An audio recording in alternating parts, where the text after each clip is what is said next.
Gente, é um prazer poder estar aqui. Eu cheguei agora à tarde de viagem e a Ali estava aqui pregando enquanto eu cheguei. E quando ela chegou no quarto, ela chegou empolgada, querendo me contar tudo ao mesmo tempo. Eu falei, cara, ela gostou desse ambiente. Eu conheço minha mulher. Se ela chega calada, eu falo, tem alguma coisa errada. Ela chegou falante que estava quase me sufocando, mas eu, como já conheço os sinais, eu falei, cara, fantástico isso. Ela amou o lugar e ela quis me contar a história de todo mundo ao mesmo tempo. Eu tive que perguntar para o pastor Célio a história dele de novo. E queria te agradecer, meu querido, pelo convite, por estar recebendo a nossa casa. É um prazer poder estar servindo essa casa e depois de ouvir a história do que Jesus fez na tua vida e tem feito, né, a gente entende que a gente está no lugar certo, na hora certa.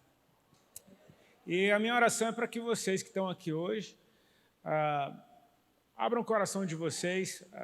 Normalmente, quando eu e a Ali a gente ministra junto, tem um teor mais de evangelismo, a gente mais conta o nosso testemunho. Mas é como uma passagem bíblica, né?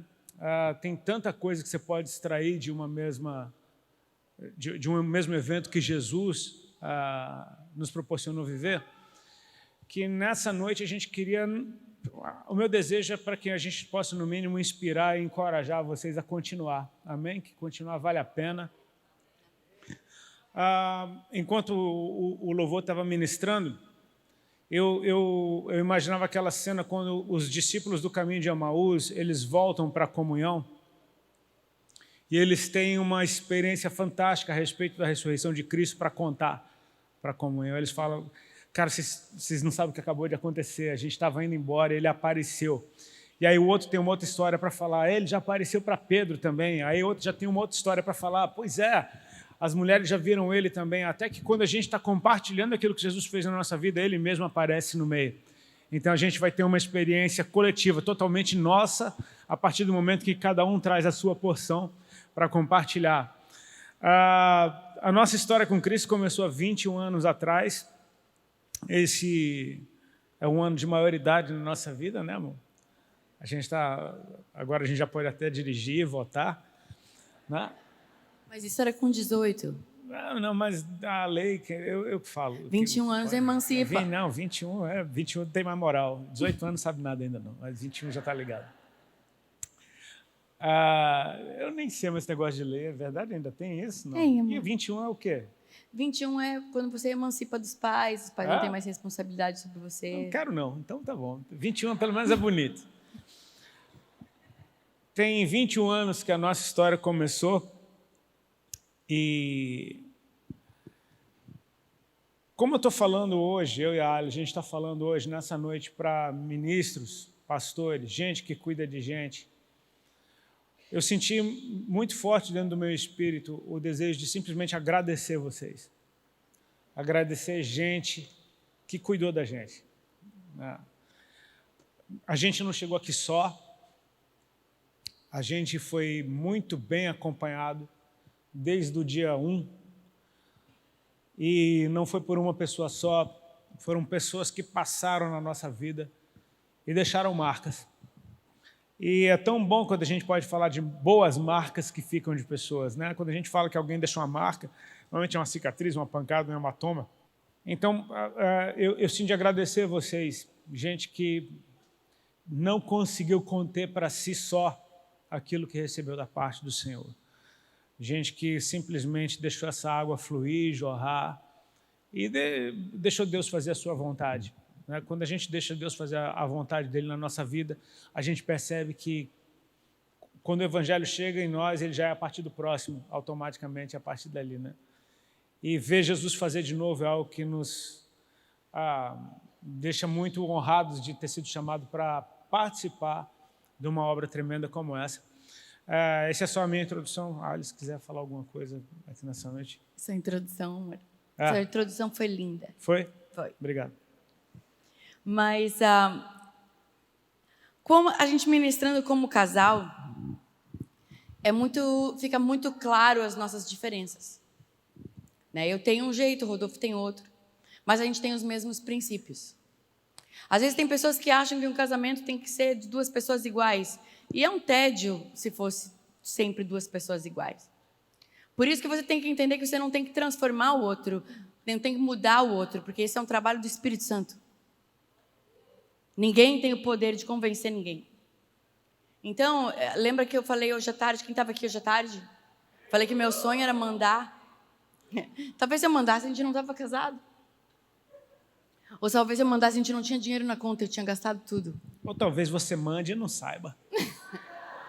Não, eu ia saber. Eu ia saber.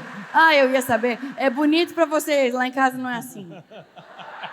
Não, eu ia saber muito bem que se eu mandasse, nós não morávamos no Brasil. Simples assim. Se eu mandasse, a conta era conjunta. Não é. Então, assim, por isso aí 2 coisas. Já mostra que eu não mando. E glória a Deus por isso, porque não é papel da mulher fazer isso.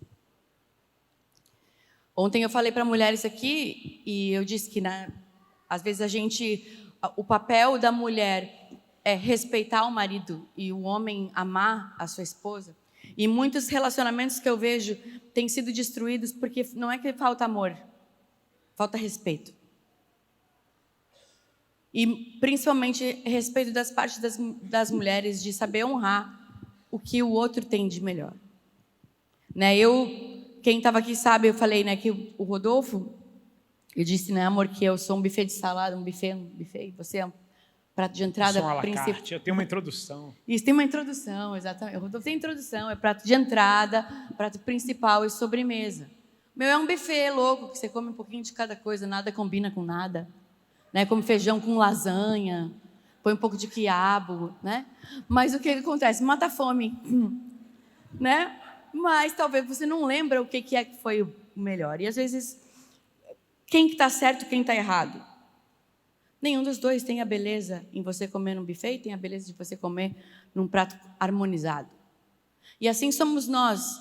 Deus não quer você feito em série, igual a todo mundo. Deus nos fez únicos. Então, quando a gente senta aqui como casal, e ontem eu disse isso, que é aquele versículo de assim como o homem é com a sua mulher, assim é Cristo e a igreja, porque o nosso casamento, o nosso relacionamento, ele tem que ser reflexo do relacionamento de Jesus com a gente. Porque a gente é a parte da igreja. A gente é a igreja. Então, muitas vezes a gente reclama do casamento, aí eu pergunto para as mulheres, mas como é que você está tratando Jesus na sua vida? Porque talvez o reflexo que você está reclamando do marido é o respeito que você não está dando não só a ele, mas a Deus. E vice-versa, para o marido também. Muitas vezes o marido reclama da esposa e fala, mas como é que você está se relacionando como igreja? Como você está se relacionando com Cristo? Então, quando o relacionamento conjugal reflete algo de Jesus em você, isso já é um bom começo para você estar vendo se você está naquele caminho certo. E nessa noite, aqui abrindo o nosso coração, sendo totalmente sincero, porque se a gente discordar, a gente vai falar, ou se não falar, vai ver na cara dele que ele está achando ruim e na minha também. Porque a gente não precisa aparentar uma coisa para ser. Por isso que a gente topa isso. A gente não ensaiou, mas o nosso relacionamento aqui em cima de um altar tem que ser a mesma coisa quando é aqui fora dele. Por isso que a gente não ensaia. Porque se for ensaiado, então é um teatro. A gente pode saber do que a gente vai falar. A gente vai falar sobre X, Y, Z. Sim, mas ele não tem uma fala combinada. Você entra agora, eu entro agora. Não, essa fala é sua, não é minha. E assim no nosso relacionamento com Deus também tem que ser assim. Deus tem que falar. Porque se só eu falar, então não é um relacionamento. Precisa ter a parte que Deus fala, porque tem que ter a parte que você fala. Um fala, o outro responde, um fala, o outro responde, e assim vai. Assim é um diálogo, é para isso que o Espírito Santo foi enviado para habitar dentro da gente, para ter um relacionamento de intimidade. Então nós, 21 anos casados e 21 anos com Jesus, a gente conquistou um lugar de intimidade que ele não precisa mais falar para eu saber o que ele gosta. Ele não precisa falar para eu saber o que ele quer. Aliás, várias vezes quando a gente vai conversar, a gente só se olha e fala, eu já sei o que você vai falar. Aí a gente fala, vamos até escrever num papel para a gente não colar. Aí a gente pega e troca o papel. Mentira, era aquilo mesmo que a gente estava pensando. Por quê? Porque quando você passa tempo com alguém, você conhece a pessoa a ponto de saber do que ela gosta, quais são os hábitos dela, se acorda cedo, se dorme tarde, se gosta de tal comida. E assim somos nós com Deus. Se você passa tempo com Deus, você sabe o que Ele gosta. Se você tem intimidade com o Espírito Santo, você não precisa perguntar, posso ou não posso? Posso ir ali ou posso ir aqui? Posso fazer isso ou não posso fazer aquilo? Porque se tudo que eu for fazer, eu tenho que perguntar para o Rodolfo se eu posso ou não posso, então eu não tenho intimidade com ele. Agora, se eu conheço o meu marido, se eu conheço o meu Criador, eu sei das coisas que ele se agrada e das coisas que ele gosta. Por quê? Porque há diálogo. Então, hoje a gente estava conversando sobre o que a gente ia falar aqui e eu perguntei para ele sobre o que você quer falar. Porque mulher quer falar tudo, né? Eu sei, se eu não deixar, se deixar, eu falo sozinha aqui 3 horas. Sem ninguém precisar me dar tema. Mas a questão não é essa, a questão é que eu estou aqui junto com ele e eu preciso honrar o que Deus falou com ele. E eu sei que Deus fala com ele. Eu sei que Deus fala comigo muito mais. Não resisti à piada, desculpa. Né? O que acontece? Eu sei que Deus fala com ele, então eu perguntei para ele, o que é que você está pensando em falar hoje à noite? E aí ele compartilhou comigo sobre o que a gente vai falar agora. Mas eu sabia, eu conheço tanto meu marido que eu sabia, enquanto que a gente estava no louvor ali, eu sabia que Deus estava falando com você. Era. Ele te contou? Ele me contou, ele não falou o que ele estava falando, mas eu sabia que você estava falando com ele, porque eu te conheço. Então, por que eu sabia que Deus estava falando com ele? Porque Deus me falou? Não. Errou, amor. Porque eu te conheço e eu sei como ele se comporta quando Deus está falando. Então, várias vezes eu vou puxar assunto com ele e ele está mais quieto. Eu sei que Deus está falando com ele. E ele não precisa dizer, olha, não fale comigo agora, porque eu estou falando com o Altíssimo, aleluia. Não. Ele nem fala. Várias vezes eu vou perguntar alguma coisa para ele e ele me deixa no vácuo, assim, tipo, não responde. Tipo, eu sei que ele ouviu, mas ele não conseguiu verbalizar. Tem mulher que está entendendo o que eu estou falando. Eles respondem em pensamento. A gente tem que aprender a ouvir pensamento de homem, sabia? Mas se você é uma só com ele, você vai aprender. Só que aí o que eu falo? Aí eu sei se ele está fazendo algum movimento. Eu sei, eu digo, você está tocando. Tocando, porque ele é músico. Ele toca onde? Na mente. Mas como é que eu sei? Talvez, se a minha irmã vai lá em casa, e por mais que ela tenha intimidade com ele, ela vê ele assim, olhando para o nada e mexendo com a cabeça, ela não vai entender que ele está tocando. Quem sabe que ele está tocando sou eu. Porque ela não tem a intimidade que eu tenho. Agora, vamos voltar para a parte espiritual. Nós, com o Espírito Santo, você precisa ter intimidade com Ele para ver como Ele se move, o que Ele quer que você faça, quem Ele quer que você abrace, quem que Ele quer que você ame, Ele quer que você peça perdão, e o jeito que Ele se move em você vai te indicar para onde você olha. Então, que o nosso casamento, que o nosso relacionamento seja um reflexo da nossa intimidade com Deus. Porque se você começar a pensar assim, você muda o jeito que você se relaciona com Deus e você muda o jeito que você se relaciona com o seu cônjuge. E num casamento, quando Paulo fala sobre casamento, ele fala assim, então, maridos amem as suas mulheres, como Cristo amou a igreja, como um vaso mais frágil. E eu sei, porque eu já me coloquei nessa situação, eu falei, eu sou o vaso mais frágil, você precisa me amar. Porque a gente fica querendo ser amada. Só que, na verdade, depois dessa parte, tem uma vírgula que fala assim, maridos, e mulheres, amem os vossos maridos. Não fala isso. Fala o quê?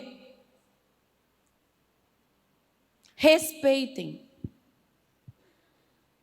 Para o marido, Deus fala ama. Para a mulher, Deus fala respeita. Se você não está se sentindo amada, talvez está faltando respeito. E um homem que não está se sentindo respeitado, talvez está faltando amor. Passa a bola para você. Que olhada foi essa? Não foi indireta nenhuma. Fala esse negócio. Não, mas eu te respeito. Eu te amo. Então, Pronto, respira um pouquinho aí. a olhada foi dizer, a bola é sua agora. Tá bom. Passei. O assunto hoje, ela me perguntou isso no quarto e eu entendi que eram pessoas, sabe? Eu agradeço pelas pessoas que fizeram esse vídeo nosso, que passou aqui antes, porque muitas vezes olhar para o passado através dos olhos de outros faz a gente talvez tomar uma dimensão do que Deus está fazendo na nossa vida, que vai muito além daquilo que eu planejei, muito além daquilo que... Enfim, isso me assusta até hoje, me assusta o tempo todo. Ser pessoa pública, ser conhecido, isso nunca foi meu sonho. Eu não sou parte dessa geração de hoje que quer sucesso a qualquer custo. Eu amava música, esse era meu sonho, era tocar, era viver de música, mas tinha certas coisas, se a fama pudesse ser uma roupa que você tira e coloca, para mim ia ser fantástico. Eu não posso escapar daquilo que Deus fez na nossa vida e de certos atributos. Conforme vem a maturidade, você começa a olhar para você e ao invés de ficar reclamando, você começa a talvez perceber que certas coisas são uma dádiva. Então hoje eu consigo olhar para a minha história e agradecer a Deus por ter tido uma história como a que Ele me deu, para que eu pudesse ser mais eficaz naquilo que Ele me espera que eu faça. O que a gente está procurando hoje é cumprir com o nosso papel, cumprir com o nosso chamado. Começando por hoje, por esse tempo na nossa vida, eu identifico que o Senhor nos deu uma voz para uma geração. E isso eu chamo de uma dádiva também, porque normalmente, principalmente nessa geração, é uma geração que se ouve. É uma geração que gosta de pregadores da sua própria idade, adoradores da sua própria idade, e que falem das suas coisas, que sejam familiares com o momento. E de repente ser um cara que está, esse ano eu faço 50 anos, ele está com 43, e ser ouvido por gente de 15, ser ouvido por gente de 20, ser ouvido por crianças de 10, de 8, eu falo, cara, isso só pode ser o Senhor, não faz sentido, porque isso é completamente fora do padrão. Então eu tenho que enxergar esse tipo de coisa como uma dádiva. O Senhor tem nos dado uma voz para falar em ambientes fora da igreja. E eu percebo, nós somos de fora que vieram para dentro, mas eu não posso escolher que o que Deus fez em mim talvez carregue algo para o lado de fora. E isso tem feito entender com muito mais clareza o nosso chamado hoje em dia. Aquilo que eu faço dentro da igreja, aquilo que eu faço fora. O meu chamado é para o lado de fora, mas o que eu faço do lado de dentro é a respeito de ensino e de ativação, de compartilhar com a igreja aquilo que Deus está fazendo na nossa vida no campo que Ele nos deu. E o nosso campo é do lado de fora. A gente tem percebido que o nosso campo, no momento, são amigos e vizinhos, são pessoas do dia a dia. É uma ministração que talvez não tenha púlpito, não tenha microfone, não tenha liturgia, não tenha tempo para fazer uma adoração antes. Sejam ministrações que vão demorar 5 anos, que vão demorar 10 anos para dar algum fruto. Ou seja, nós somos cartas que estão sendo lidas por aquelas pessoas que nos veem todos os dias. E eu tenho paciência. Deus é eterno, amém? Ele não tem problema com o tempo. Eu ouvi a vida inteira que Deus tinha pressa, eu não concordo. Deus não tem pressa, pressa é coisa de atrasado, amém? Deus não está atrasado nunca, quem está atrasado é a gente. Só que Deus, eu aprendi, Ele se move muito rápido de acordo com a nossa resposta. Quando você dá a resposta certa para Deus, Ele muda, Ele vira a história e a coisa acontece tão rápido que você fala, uau, eu acho que Deus estava com pressa. Não, Ele não estava com pressa. Ele só estava esperando você acordar para Ele começar a fazer algo na tua vida. A gente tem acordado, esse período de pandemia ele foi um baita de um chacoalhar, balançou demais com tudo que a gente, com a nossa forma de fluir, porque aquele tempo do para tudo, fica em casa, e de repente nós somos pessoas que estão o tempo todo viajando fora de casa, ou seja, a gente foi jogado para dentro de um ambiente que se eu fosse limitado ao ativismo ou ao meu ofício eclesiástico, eu entraria numa crise tipo assim, eu não tenho mais o que fazer da vida. Até a gente perceber que ok, eu não posso me relacionar com as pessoas do lado de fora, mas eu sou obrigado a me relacionar com as pessoas do lado de dentro 24 horas por dia, o dia inteiro agora. Talvez eu não tenha mais agora aqueles voos para ficar pegando e dezenas de pessoas conhecendo por dia, mas eu tenho aquelas pessoas que eu vejo todo santo dia, que eu não posso esquecer que talvez esse seja o campo missionário que Deus me confiou agora. Então, eu olhando para essa história que eu estou contando brevemente a respeito do nosso hoje, e olhando para o nosso passado, a pergunta que eu me faço é: será que eu poderia imaginar que um dia isso estaria acontecendo? E a resposta é clara: não. Nem de longe eu imaginaria uma coisa dessa acontecendo. Nós éramos um casal de improváveis quando Jesus nos achou. Mas assim, improváveis mesmo. Quem conhece a nossa história sabe que a Ali procurou um grupo de intercessão, e a gente vai falar muito delas hoje aqui, que foram elas as nossas mães espirituais ali nos primeiros dias. Mas teve uma delas, por exemplo, que para quem a Ali ligou pedindo oração, e ela falou: olha, não vou orar por você, porque você e seu namorado são do diabo, e eu não vou perder tempo orando por vocês. Tipo, liga para outro, vai se converter. E ainda falou assim: você ainda para se converter vai ter que ficar pobre. Vai ter que sofrer muito para se converter. Ou seja, tem que... amaldiçoou ainda. Para você conseguir continuar depois de uma paulada dessa, você tem que ser muito teimoso. Amém? Graças a Deus por isso. Então, com esse simples comentário, eu quero que você perceba que às vezes aquilo que você chama de defeito no outro seja uma bela de uma arma que Deus plantou ali dentro para que certas coisas pudessem acontecer. Eu tenho a teoria que defeito nada mais é do que um atributo da nossa personalidade em desequilíbrio. Tipo, um pouquinho de teimosia é bom. Nesse caso foi. Muita teimosia dá trabalho. Então eu preciso colocar a minha vida na mão do equalizador, daquele que me criou, e ele vai equilibrar o grave e o agudo na minha vida. Ele vai equilibrar minha mansidão e vai equilibrar com um certo, ei, se coça e vamos fazer alguma coisa da vida. Transforma teimosia em perseverança. Transforma teimosia em perseverança, fantástico isso, sabe? Transforma mansidão em paciência e não em simplesmente em ficar prostrado. Ou seja, a gente teve que aprender muito, foi com muito choro, com muita dor que a gente conseguiu hoje olhar um para o outro e admirar coisas um no outro que até bem pouco tempo atrás eram a razão das nossas brigas. Mas o Senhor começou uma obra e, como eu disse antes, Ele sabia o que Ele ia fazer na nossa vida. A gente não fazia a menor ideia. As pessoas que cuidaram da gente não faziam a menor ideia do que Deus ia fazer na nossa vida. Mas eles cumpriram com o papel que foi dado a elas naqueles primeiros dias. Eu me lembro que uma daquelas irmãs virou para a gente certo dia e falou: olha, Deus falou que a gente vai andar com vocês por um tempo só. E eu quase que eu repreendi ela falando: está amarrado, não, de jeito nenhum, vocês vão andar com o resto da vida com a gente. E não deu outra, não passou um ano de ser acompanhado por aquelas pessoas em especial. Porque Deus estava querendo que a gente aprendesse a andar com as próprias pernas. Iam ter outras pessoas que iam passar pela nossa vida, iam deixar outro tipo de marca, iam inspirar a gente a andar por outro lado.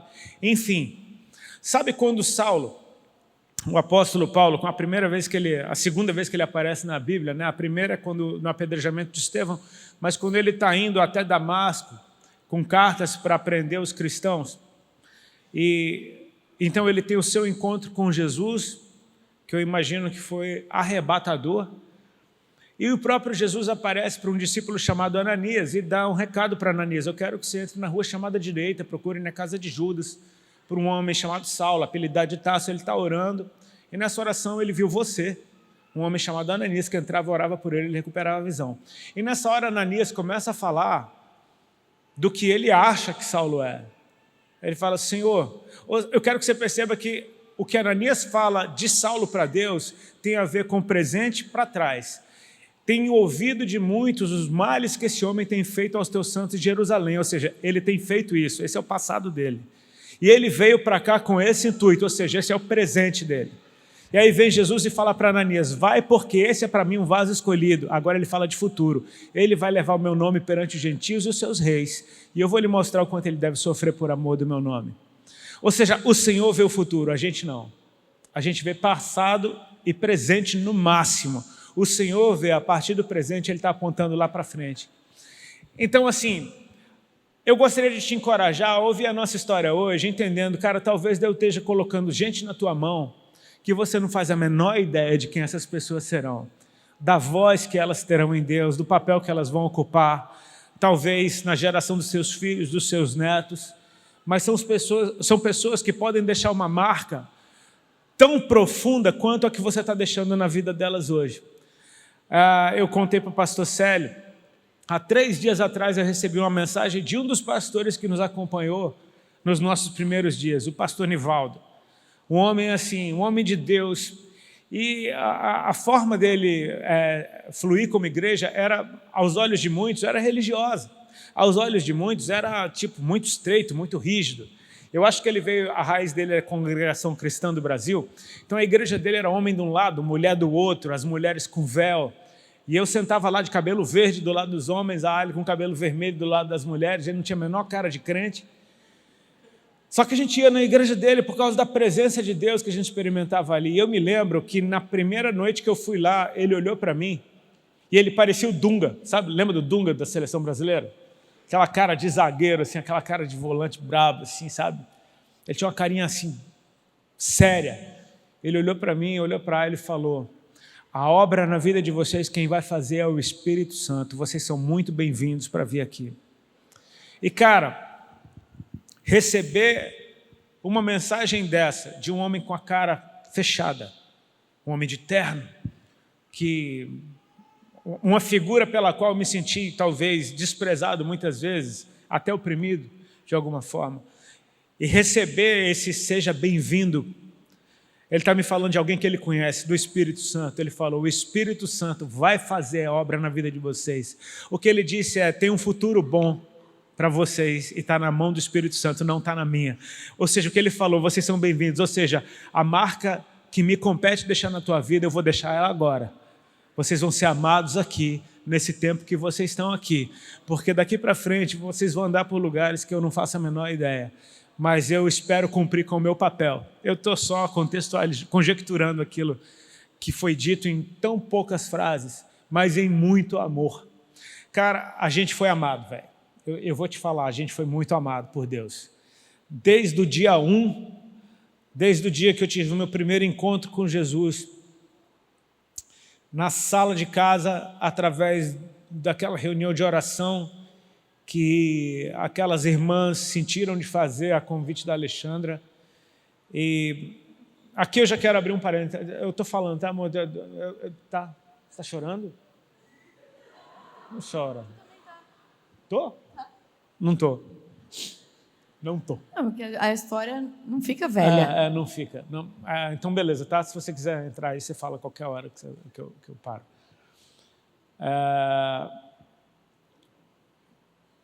Quando aquelas pessoas entraram lá dentro de casa, eu não sei, eu já contei tantas vezes meu testemunho que não tem como, não é só uma história, é revisitar um lugar eterno, algo que Cristo fez. Você precisa saber disso, quando você conta o seu testemunho, você não está contando uma história, você está levando pessoas ao encontro que você teve. Você é a mulher na beira do poço, Samaria, chegando para uma cidade e fala, encontrei um homem que me disse que eu tenho feito, vem ver. E sabe o que? Ele está lá no lugar do encontro. Então agora o encontro dos outros é o deles e não mais o seu. Mas enfim, eu não tive tempo de arrumar minha casa para Jesus entrar. Eu não tive tempo de abrir a janela para a fumaça da maconha sair. Eu não tive tempo de ungir a casa ou expulsar os demônios. Eu não sabia quem ia entrar na minha casa naquele dia. Eu achei que era um grupo de irmãzinha. Eu não sabia que o Rei do Universo estava entrando na sala daquela casa. Eu não sabia que ele não tinha problema comigo. Eu não fazia a menor ideia disso. De repente eu estou ali só contemplando a loucura da situação, a reunião mais pentecostal que eu já vi na minha vida, logo no primeiro dia. Eu estou assustado, eu nunca tinha ouvido ninguém falar em línguas, e eu não estou só assustado, eu estou apavorado com aquelas senhoras que em pouquíssimo tempo chegaram super educadinhas ali em casa, daqui a pouco elas estão correndo, pulando e gritando. Eu falei, cara, tem alguma coisa muito séria acontecendo aqui. E eu me lembro quando me foi feito o convite.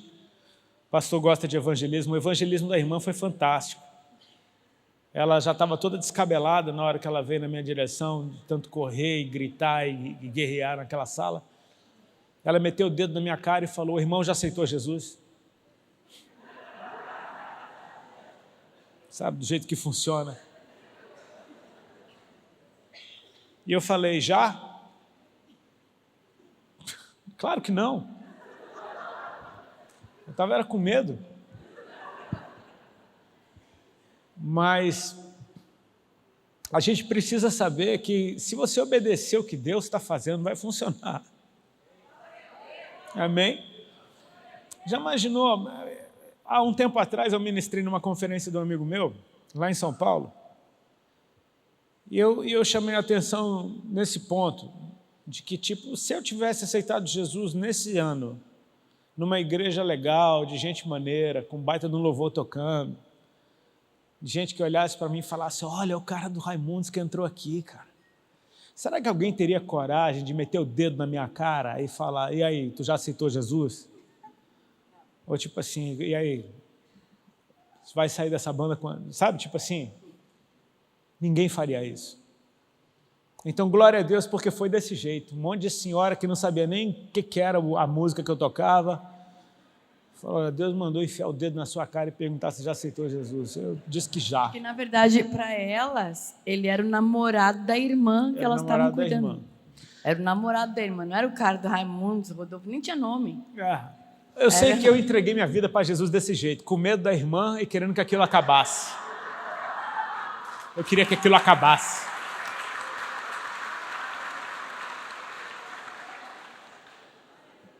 Pronto, elas ficaram satisfeitas, foram embora. Tá, deixa só eu fazer um parênteses. Não, deixa eu terminar o dia 1, peraí. Esse é o dia 1. A noite é longa, irmão. Não, eu estou brincando, não vou demorar não, mas assim, quando elas foram embora, você acha que eu estava crente? Você acha que eu tinha aceitado Jesus mesmo? Eu joguei minha vida na mão dele, ainda bem que ele pegou. Amém? Mas eu joguei, eu não sei nem o que eu estou fazendo. Quando as irmãs foram embora, eu zoei as irmãs falando em línguas, eu imitei elas pulando, eu acendi uma bomba desse tamanho, fumei e falei, o que é que você está fazendo com esse povo, Ali? Pelo amor de Deus, cara. Esse povo fanático, tá doido, cara, que gritaria é essa? É no meio desse povo que você anda, tá doido? Tipo, não, tá louco. Ou seja, parece que foi tudo jogado fora. Só que elas voltaram na segunda-feira seguinte, meu irmão.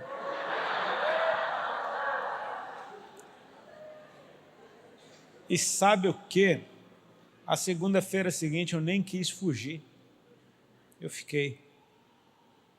E na segunda-feira seguinte, você acha que elas mudaram o culto que elas fizeram lá em casa? Foi do mesmo jeito.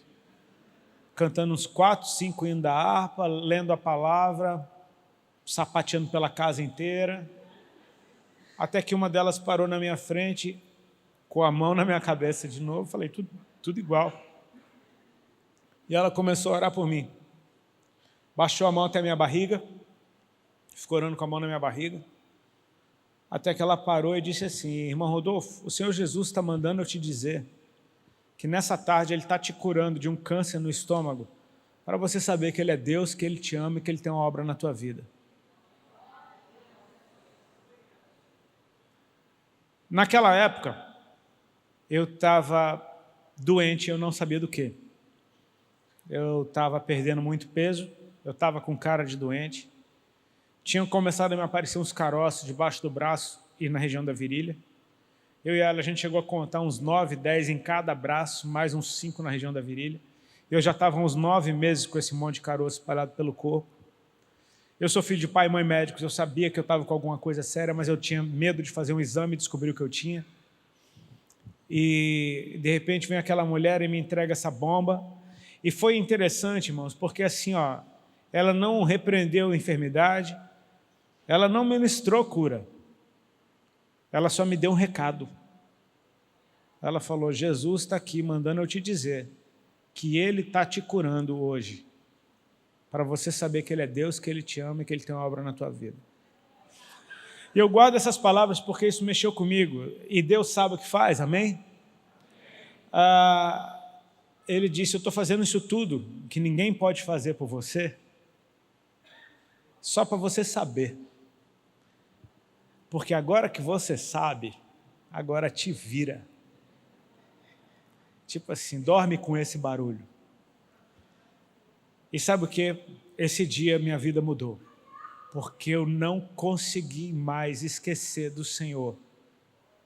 Eu não conseguia mais parar de pensar no Senhor, não conseguia mais parar de apertar debaixo do braço, porque assim, 3 dias depois eu não tinha mais caroço nenhum no corpo. Então eu ficava o dia inteiro checando. Eu não sou que nem aquela irmã que apareceu aqui, que apertou e chorou e pronto. Se eu conheço bem a história, talvez aquela irmã esteja apertando até hoje, só para ver se sumiu mesmo. Porque eu passei quase que 1 ano apertando debaixo do braço, o dia inteiro, só para não sentir dor nenhuma, só para não sentir nada, só para dar um glória a Deus toda vez que eu apertava e tinha uma evidência de Cristo na minha vida. Então começou uma história aí que eu vou até parar para tomar água e vou deixar ele continuar daqui um pouquinho, daqui a pouco eu interrompo ela de novo. Mas quem são essas mulheres, cara? Só vou dar uma deixa aqui, amor. Quem são essas mulheres que entraram na minha casa? Irmã Miriam, irmã Márcia, irmã Sandra, irmã Neide, que foi a que orou por mim. Eu só lembro o nome dessas. Mas eu lembro o nome dessas. Elas passaram na minha vida, cara, e deixaram uma marca, que até hoje é um memorial. Eu posso tocar, eu posso visitar, eu experimento tudo de novo, porque foi Cristo. É um momento eterno, amém? É aquele momento na história que o meu mundo mudou. Assim, vamos mudar o mundo? Sim, se você mudar, o mundo mudou. Pelo menos uma pequena parcela desse mundo mudou, se você mudar. Né? Então, assim, Cristo começou a escrever uma história na minha vida ali. Eu creio que Ele já está escrevendo essa história há muito tempo antes de eu existir, mas foi o momento em que eu comecei a conseguir ler a história que Ele começou a escrever. E a partir daí, cara, foi engraçado, porque aquelas irmãs que eu desprezava viraram minhas melhores amigas. E agora eu estava indo para a casa delas também. Agora eu ia para as vigílias com elas, agora eu ia para as igrejas que elas congregavam, eu ia para o monte com elas. E a gente começou uma caminhada em que eu ainda não conhecia Jesus. Eu estava que nem aquele cego que foi curado, não sabe por quem? Sabe, tipo assim, quem foi que te curou? Olha, não sei. Eu sei que eu era cego e agora eu vejo. É isso que eu sei dele. Até que ele apareça de novo para mim e se apresente, isso vai ser o que eu sei dele. Mas a gente começou a ter contato com pessoas que já andavam com Cristo. E, cara, cada um deles tinha uma peça do quebra-cabeça. Cada um deles conhecia algo a respeito do Senhor. E essas marcas foram ficando. E foram moldando quem a gente é hoje e o que a gente está fazendo hoje. Amor, por favor, continue daí. Então, a minha versão disso, né? Porque às vezes, quando você só ouve a versão do Rodolfo, pensa assim, nossa, a Alexandra era muito crente, né? Ela levou as irmãzinhas para orar por ele na casa. Só que tem um detalhe muito importante nisso, que eu não levei as irmãs para orar por ele. Elas estavam indo lá orar por mim. Não era por ele. Porque nessa época eu tinha 21 anos e eu fui desviada profissional por mais ou menos uns 6 a 7 anos. Eu aceitava Jesus toda vez que tinha chance de aceitar Jesus, eu aceitava, mas eu largava nele na primeira tentação eu caía, me jogava e largava Jesus com a mesma facilidade que eu aceitava. Então, para mim, o processo de conversão foi bem diferente do Rodolfo. O Rodolfo teve um encontro fantástico. Em uma semana, Deus mudou a vida dele. A minha não. Eu cresci numa família cristã que se desviou e voltou. E eu aceitei Jesus de novo com 15, com 16, com 17, com 18. Inúmeras vezes. E eu achava que quando eu ficasse velha, eu ia me converter. Porque eu falava, afinal de contas, a vida de crente é chata demais. Não pode, não pode, não pode. Não pode, não pode, não pode. Eu falava, meu Deus, que tédio, né? Então, eu usava Deus como Doril tomou, a dor sumiu. Eu ia na igreja, recebia uma oração, chorava um pouquinho, me sentia melhor. Amava Jesus e falava, tá bom, um dia eu me converto. Por isso que eu não falo que, eu não condeno pessoa que está desviada, porque eu falo desviado, não está desviado, ele só está dando um tempo. Porque quem já conhece a verdade não consegue nem pecar em paz. Se lembra. Então é só uma questão de tempo para voltar para ele, não para a igreja. Tem gente que fala para mim assim, eu estou afastado da igreja. Aí eu às vezes dá vontade de perguntar assim, tá, e quem perguntou, né? É a pessoa que se sente acusada. Eu não chego para a pessoa falando, olha, você tem que voltar para a igreja. A pessoa olha para mim e fala, então não sei o que lá, sabe o que? Eu estou afastado da igreja. Eu falo, nem falei nada. Mas a gente se acusa muito mais do que a gente é acusado. A nossa própria consciência se acusa. Quando o Rodolfo falou do pastor Nivaldo, e eu me emocionei, por quê? Porque realmente a igreja que a gente ia era mais ou menos desse tamanho assim, ó. E grande ainda, hein? Pode ser mais 1 metro para cá. Isso. Aqui e lá tinha banheiro, uma micro cantina. E era isso, era um banco dos homens, banco das mulheres, e uma fileira no meio. E usava véu. E eu lembro, nossa, eu quero um véu desse. Agora, eu não tinha nada a ver com as irmãs que usavam véu, certo? Só que eu falava, eu quero honrar esse lugar. Isso eu pulei para a fase que ele já estava indo para a igreja comigo. Mas o quê? Porque a gente começou a descobrir esse Jesus juntos. Eu conhecia Deus, já ouvi falar, mas eu com 21 anos, eu resolvi me converter de verdade. Por quê? Porque com 15 eu conheci o Rodolfo. Eu conheci o Rodolfo com 15. E aceitei Jesus de novo a primeira vez depois da minha infância, com 15 anos. Então, Jesus entrou na minha vida na mesma época que o Rodolfo entrou na minha vida. Por isso que para mim é tão fácil ver Jesus e o Rodolfo como um símbolo de autoridade na minha vida. Por isso que não é para mim difícil eu honrar ele, porque eu honro Jesus. Não é difícil eu me submeter a ele, porque eu me submeto a Jesus. Não é difícil para mim amar ele, porque eu amo Jesus. Então, é fácil para mim. Eu sei que para homem é mais difícil, mas para mulher a gente é a noiva de Cristo. Mas com 15 anos eu conheci o Rodolfo e me apaixonei, a gente não pôde ficar junto. Mas a gente se encontrava várias vezes, igual eu encontrava Jesus. Várias vezes, ficava com ele e ia embora. Eu encontrava o Rodolfo, eu encontrei ele com 15, com 16, com 17, com 18. Ficava com ele e ia viver minha vida. Igual eu fazia com Jesus. Ele não era meu namorado, Jesus também não. Mas a gente ficava de vez em quando. Só que Jesus não vem buscar uma amante, nem uma ficante. Jesus vem buscar uma noiva. Que tem compromisso, que usa uma aliança, que quer o sobrenome do noivo. Não só os benefícios que o noivo pode dar. Então eu me comportava como uma amante de ambos. Tanto de Jesus quanto dele. Queria casar. Eu falava, com ele eu caso. Mas não dá agora. Jesus, eu também queria casar, mas a igreja é chata demais. Ou vocês acham que eu não queria casar com Jesus? Claro que eu queria.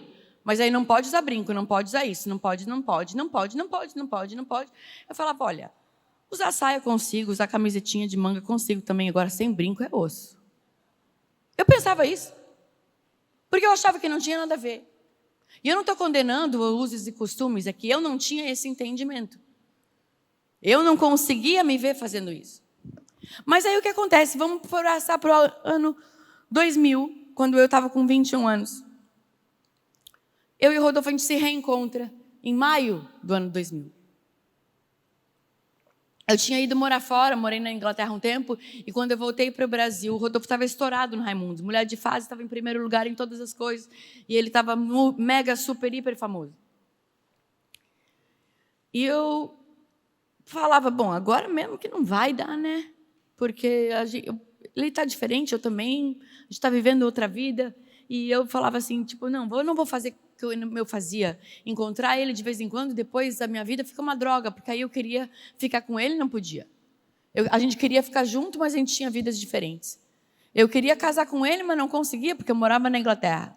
Ele estava vivendo a vida dele, curtindo a carreira dele, sendo reconhecido, estava conquistando tudo que um músico no Brasil gostaria de ter. Era show todo final de semana, era prêmio todo final de semana, andava em todos os lugares, ganhava tudo de graça, tinha um monte de fã, mulher batia na porta. É muito bom.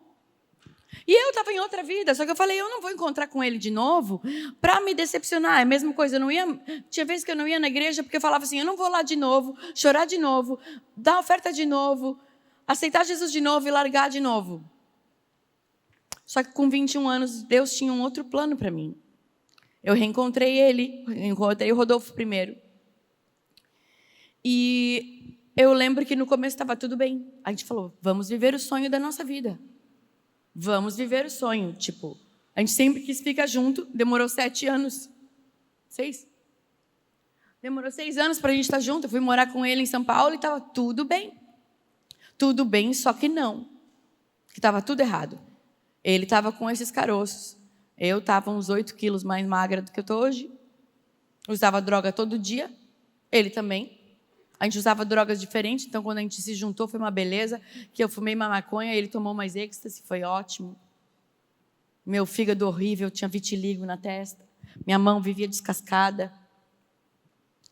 E o meu corpo dava sinais de que eu estava doente. E o corpo dele também. Começou com os caroços. E ele tinha sempre uma azia. Todo dia ele tinha azia. Todo dia ele tomava remédio. Todo dia ele tomava anti-inflamatório. Todo dia ele tomava remédio para dor. E eu falava, mas a gente come a mesma coisa, como é que você está sempre com azia? Tem que ver isso aí.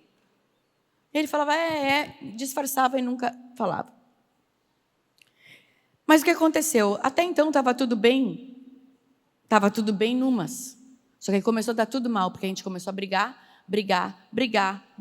Aí falaram mentira de mim para ele, mentira dele para mim, e aquela coisa de pessoas sendo usadas literalmente por Satanás para criar contenda.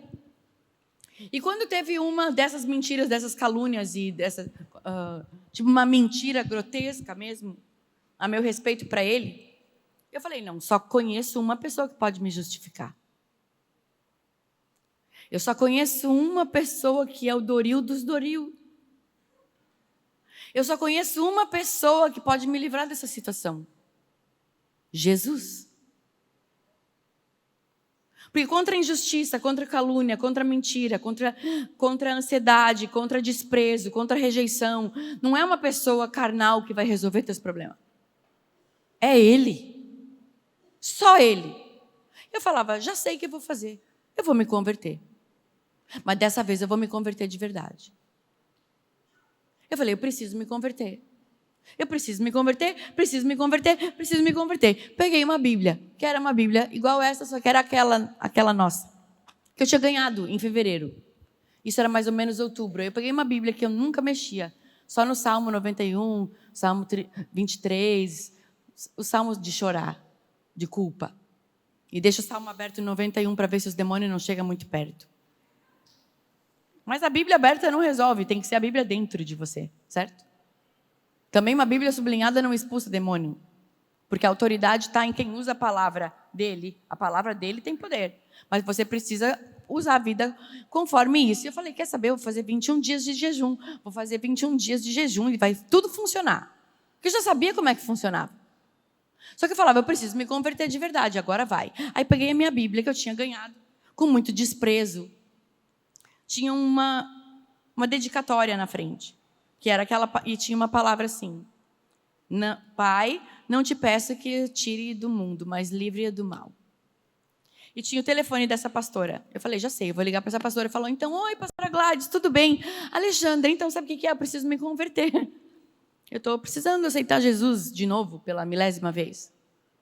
Aí ela falou, peraí, onde é que você está? Eu estou em São Paulo, vou te dar um telefone de uma pastora, você liga para essa pastora. Aí essa pastora, a pastora Patrícia, que o Rodolfo não conheceu, eu liguei para ela e falei, olha, eu preciso de oração. Eu preciso que alguém ore por mim, eu preciso, um crente 6 horas, ora por mim e eu não oro. Eu achava que tinha que ser alguma coisa de fora. Mas assim, o problema meu com ele estava bem grave, mas eu falava, eu preciso me converter, porque se eu me converter, o nosso problema resolve. E quanto mais eu buscava Deus, pior ficava. Por quê? Porque quando mais perto você chega da luz, quem está em trevas começa a botar a mão assim. Só que é aquela coisa, quando você acende a luz, no começo você está em trevas, é até desconfortável, mas depois a luz é sua natureza. E aí o que acontece? Essa pastora Patrícia falou, não, então, eu vou combinar de ir na tua casa um dia, para a gente orar. Eu falei, ótimo, mas você pode orar para mim por telefone, porque eu quero um alívio agora.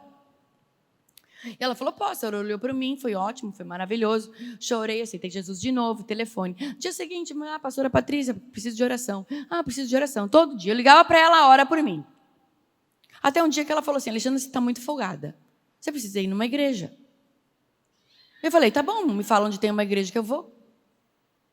Porque eu era bem assim. Tem certas coisas da tua personalidade que não mudam. Eu falei, tá, me fala onde é que tem uma igreja que eu vou agora. Vou agora. Para ela orar por mim, eu topava tudo. Ela falou, peraí. Ela falou, me dá 5 minutos que eu te ligo. Ela falou, então, tem uma igreja na Alameda Franca, é perto da tua casa, você desce a 3ª avenida para baixo, está ali a igreja, você vai lá. Eu falei, tá bom. Desliguei o telefone e fui. Cheguei 3 ruas para baixo, só que ao invés de ir para a direita, fui para a esquerda.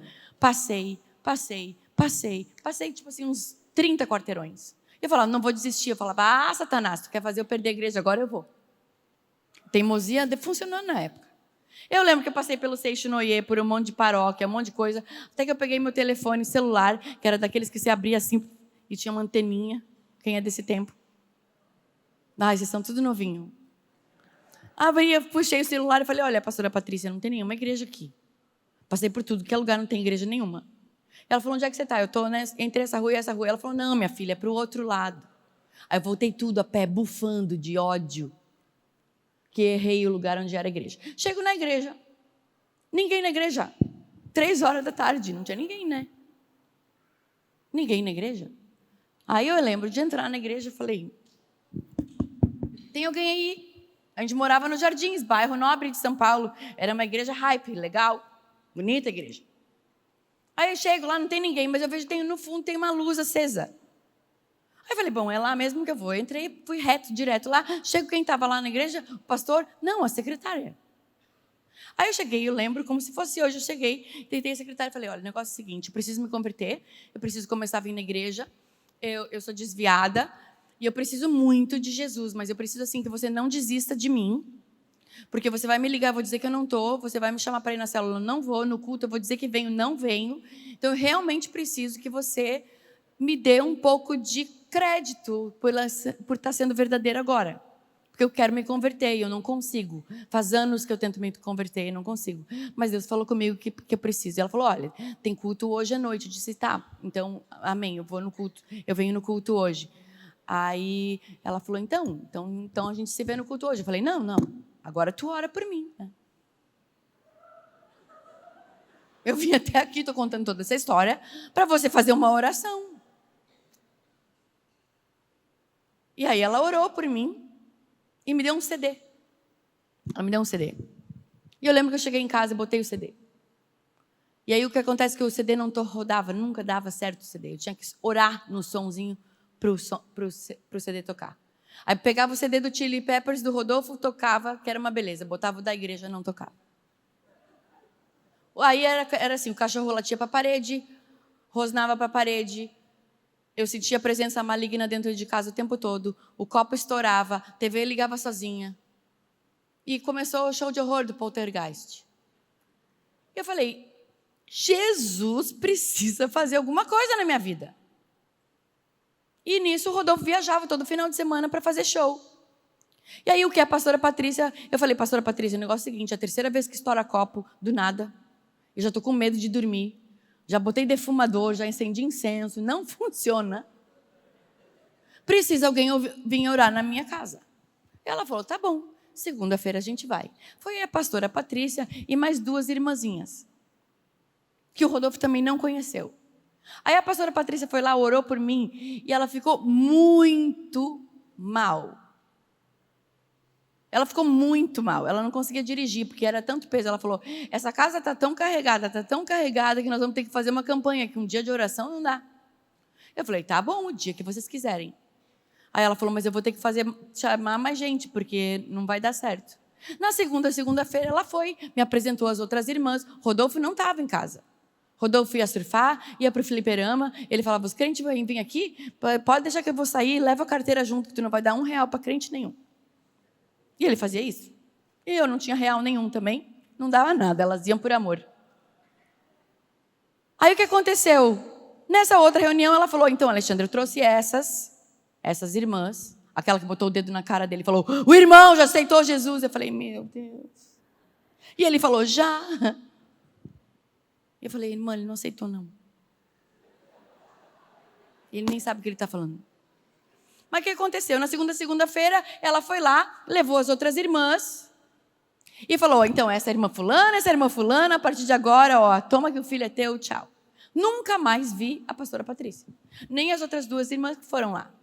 A partir de então, assumiu a Miriam, a Sandra, a Neide, depois veio a Márcia, a Fran e a tropa das irmãs que vieram junto. Todas com a saia até o pé, coque, tipo assim. Tinha uma que a saia não tinha nem fenda. Era até o pé com forro.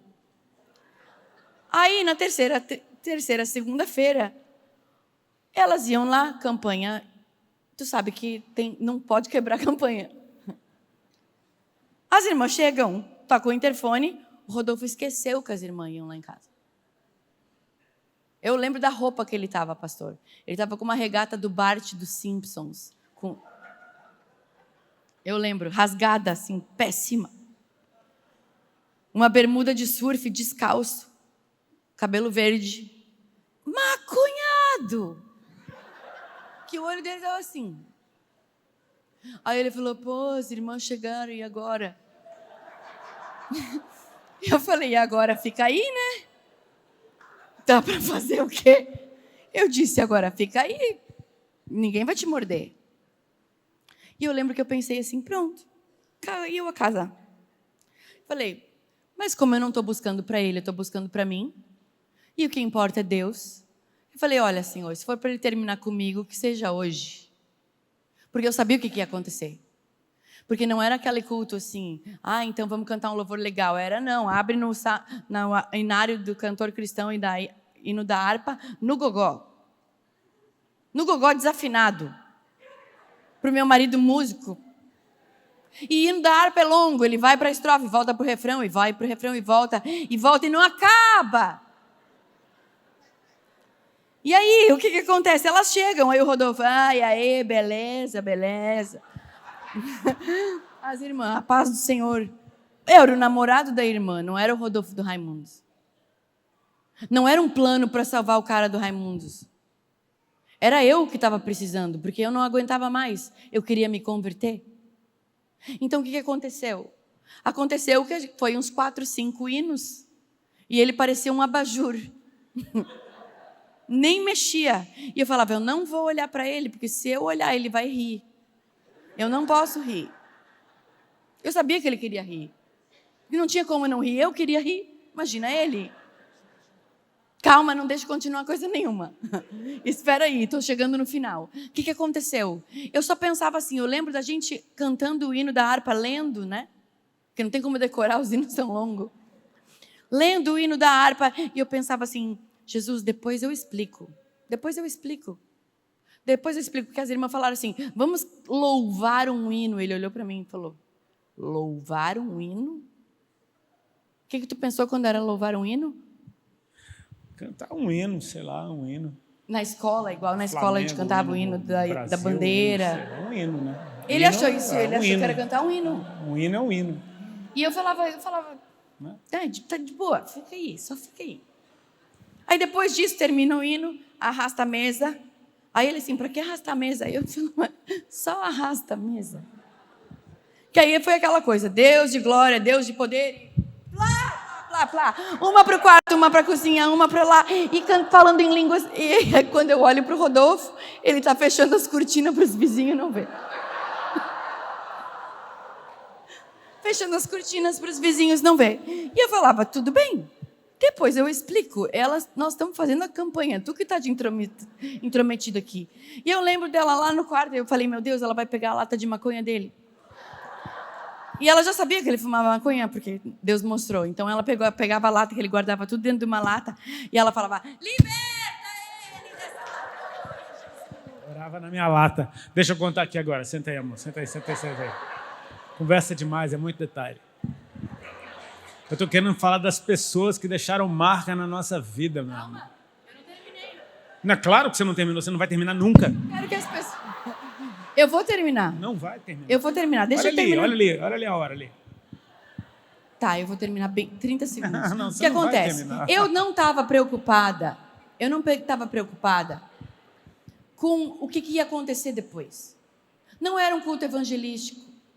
Não era uma tentativa de fazer ele aceitar Jesus. Não era nada disso, mas eu queria tanto. Eu queria Jesus tanto que eu estava disposta a pagar qualquer preço. E eu sabia que aquelas irmãs tinham pegado 3 ônibus, mais um metrô até a minha casa, para ir fazer aquilo. Então tinha vezes que aquelas irmãs, elas não tinham arroz para botar na panela, mas elas guardavam o dinheirinho do passe para ir me evangelizar lá em casa na segunda-feira.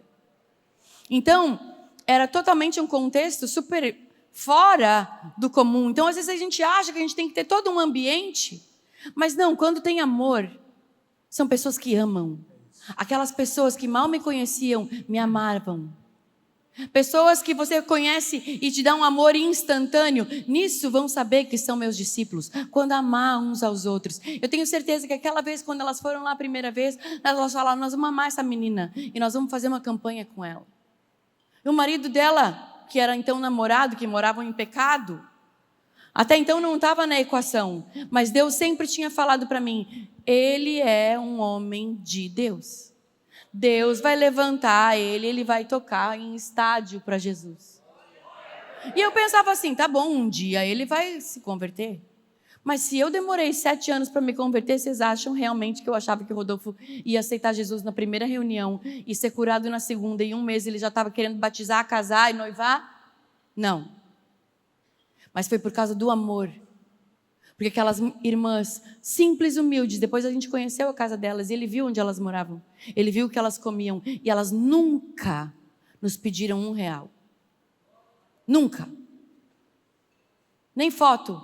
Um dia uma irmã pegou e falou assim, meu filho falou que ouve esse som aí que você toca, o tal do rabicote.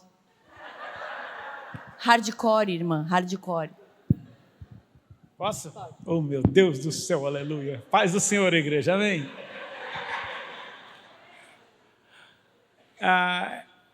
Eu tenho que observar os detalhes, é muito detalhe, amém, irmão? Isso é bom de ser homem, né? A gente fala tudo isso em 5 minutos. Mas essa foi a marca que deixaram na vida da Ali, e adivinha o que ela faz hoje? A Ali é essa pessoa que passa madrugadas no telefone, aconselhando e orando gente que ela nunca viu na vida. É simples assim. Alguém deixou essa marca nela e essa marca ficou. Personalidades são diferentes. Eu já comecei o pastor me contando a história da igreja, dos batismos daqui, né? O meu batismo, ele foi bem interessante, porque a gente começou a andar nas igrejas das irmãs e tinha uma dessas que foi onde eu me batizei. Uma igreja chamada Época da Graça. Foi esse pastor que nos casou e...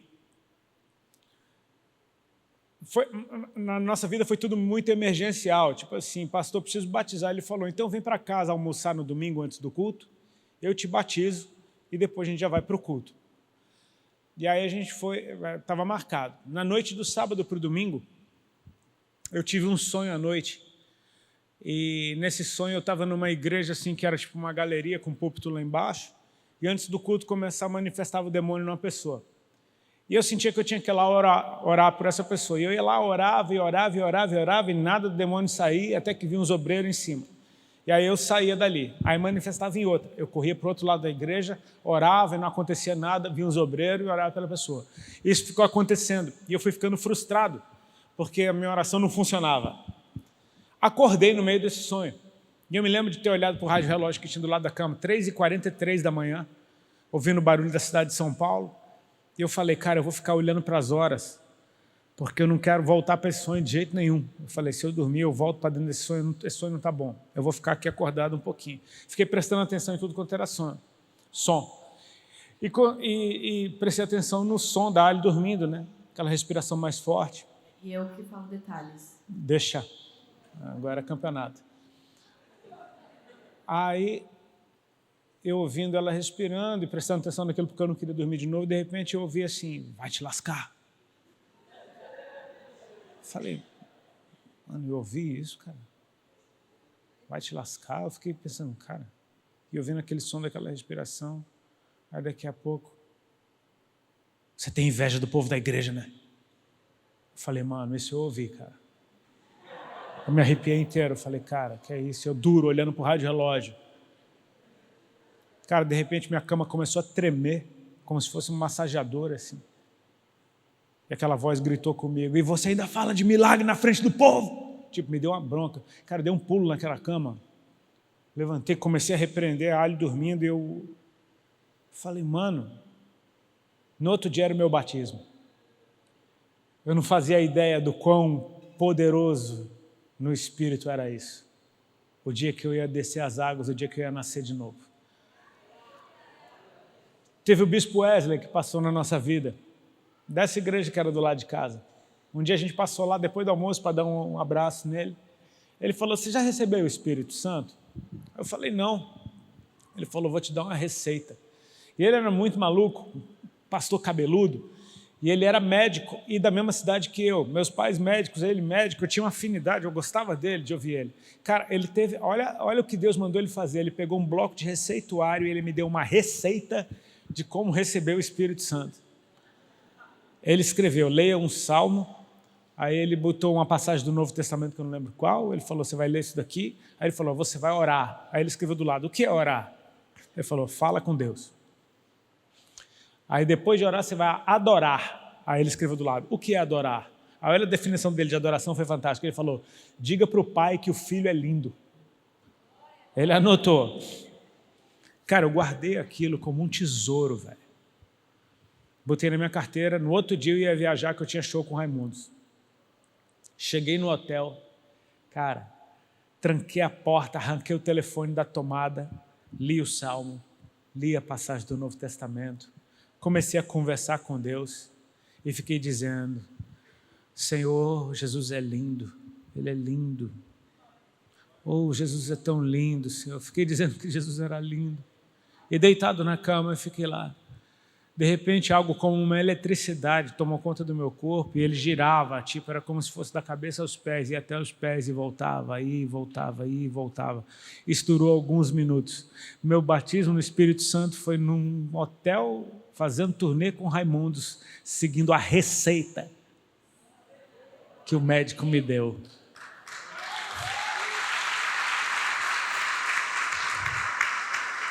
Tem fórmula? Não tem. Tem você ouvindo Deus em tempo real para deixar marca na vida de quem passar pela tua vida.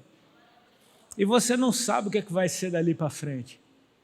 Será que o bispo Wesley faz ideia de que 21 anos depois eu estou contando numa igreja a história da receita que ele me deu? De receber, e nem tenta fazer isso em casa, não vai dar certo. Foi uma direção para mim.